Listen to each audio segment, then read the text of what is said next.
Keris Kiai Nogo Siluman diserahkan kepada Raja Belanda sebagai simbol kekalahan Pangeran Diponegoro. Keris itu hilang secara misterius pada Januari tahun 1831, sesaat setelah tiba di Belanda. Raden Saleh diminta oleh Direktur Kabinet Kerajaan Barang Antik di Den Haag untuk mengidentifikasi sebuah keris Jawa. Sebelumnya, Sentot Ali Basyah Prawirodirjo, perwira perang Diponegoro yang menyeberang ke pihak Belanda, telah mengidentifikasi dan melengkapi dengan keterangan bahwa keris itu asli keris Pangeran Diponegoro. Namun, Castile menginginkan pendapat kedua dari Raden Saleh.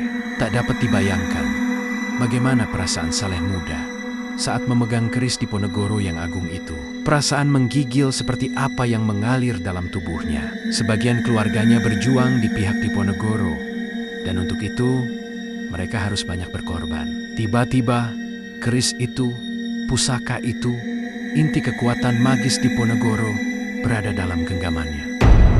Raden Saleh membuat penilaian singkat mengenai keris Pangeran Diponegoro yang bernama Kiai Nogo Siluman itu. Kiai berarti tuan. Semua yang dimiliki seorang raja memakai nama ini. Nogo adalah ular dalam dongeng dengan sebuah mahkota di kepalanya. Siluman adalah sebuah nama yang terkait dengan bakat luar biasa, semacam kemampuan untuk menghilang dan seterusnya. Oleh karena itu, nama keris Kiai Nogo Siluman berarti Raja Ular Penyihir.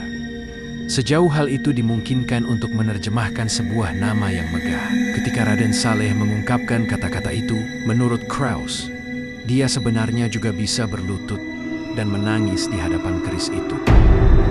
Namun, kelemahan itu tidak dia perlihatkan di kantor Van Castile. Orang pasti menduga di dalam dirinya tentu bergolak perasaan luar biasa.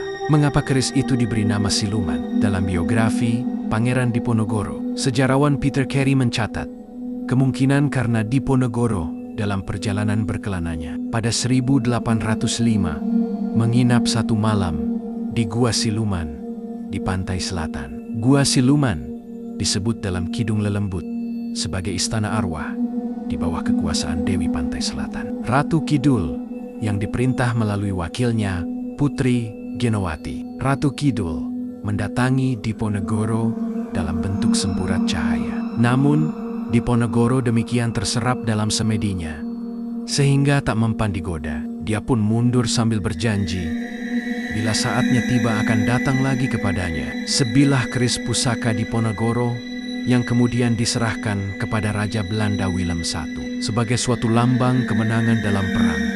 Konon, bertatahkan nama Kanjeng Kiai Naga Siluman. Beberapa tahun setelah Raden Saleh bertemu dengan Kiai Nogo Siluman, keris itu raib secara misterius.